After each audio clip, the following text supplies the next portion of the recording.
ముఖ్యమంత్రుల సమావేశం 6వ తారీఖు ముఖ్యమంత్రుల సమావేశానికి చాలా అవసరమైనటువంటి సమావేశం అది. చట్టం ప్రకారం ఏంటంటే రాష్ట్రాల విభజన జరిగినాక, భౌగోళిక విభజన పూర్తయినాక వివిధ వ్యవస్థల, సంస్థల వాటి యొక్క వనరుల పంపిణీ కోసము రకరకాల పద్ధతులను వాళ్ళు సూచించారు.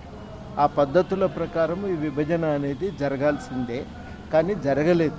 ఉదాహరణకి రాష్ట్ర స్థాయి సంస్థల, అదేవిధంగా పబ్లిక్ రంగ సంస్థల యొక్క విభజన అనేది పూర్తి కాలేదు. శిలాబీడే కమిటీని వేసింది, ఆ కమిటీ తన నివేదికనిచ్చింది, రకరకాల సూచనలు చేసింది, కానీ ఇప్పటి వరకు కూడా ఆ పబ్లిక్ రంగ సంస్థల, రాష్ట్ర స్థాయి సంస్థల విభజన పూర్తి కాలేదు.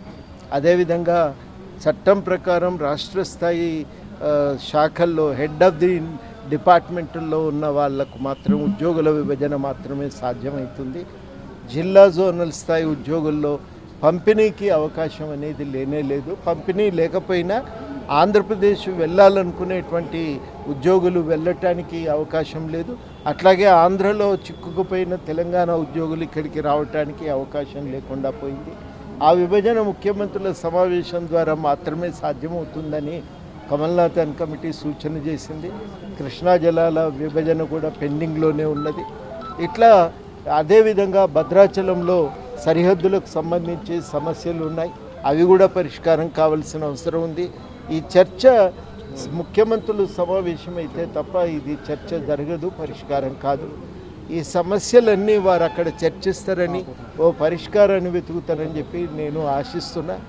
అది తప్ప ఇంకొక మార్గం లేదు. ఇక తర్వాత మిగిలేది ఏంటంటే కేంద్రం ఏకపక్షంగా నిర్ణయం తీసుకోవటం తప్ప ఇంకో మార్గం లేదు. అది నా దృష్టిలో ఇది మంచి పరిణామం కాదు. మాట్లాడుకొని ఉభయులకు ఉపయోగకరంగా ఉండే విధంగా పరిష్కరించాలి. ఈ పరిష్కారం కాకపోతే ఏమవుతుందంటే శాశ్వతంగా ఒక ఘర్షణ వాతావరణం ఏర్పడిపోతుంది. ఇది ఇట్లాంటి వాతావరణాన్ని నిలువరించేటువంటి ఆలోచనతో కలవాలి, మాట్లాడాలి, పరిష్కారం వెతకాలి. ఒక్కసారే కాకపోవచ్చు.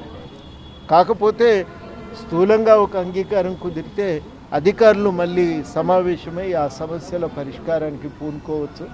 అట్లాంటి ప్రయత్నం ఒకటి చెయ్యాలని పూనుకుంటారని చెప్పి నేను ఆశిస్తూ ఉన్నా. అట్లాంటి ఒక అవుట్కమ్, దాని ప్రయోజనం సిద్ధిస్తుందని కూడా నేను కోరుకుంటున్నాను.